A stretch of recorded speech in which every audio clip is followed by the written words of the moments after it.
बिस्मिल्लाहिर्रहमानिर्रहीम। अस्सलाम वालेकुम व्यूअर्स। आज की वीडियो में हम वॉक करने या पैदल चलने के चंद फ़ायदों के बारे में बात करेंगे।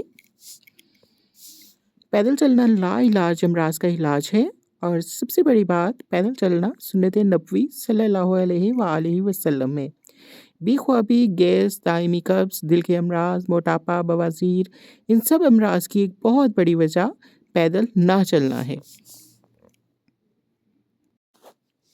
क्योंकि जब ग़िज़ा खाकर कुर्सी पर बैठ जाते हैं तो ये खाई हुई ग़िज़ा बजाय शिफा और बदन का जुज़ बनने के बीमारी बन जाती है।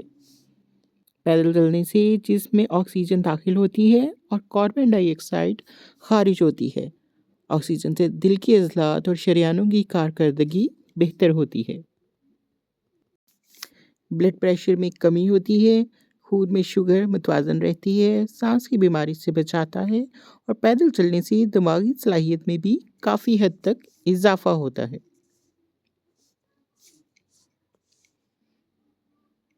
अगर आप कम से कम 45 मिनट तक रोज़ाना पैदल चलते हैं तो आपकी हड्डियाँ भुरभुरेपन का शिकार नहीं होती।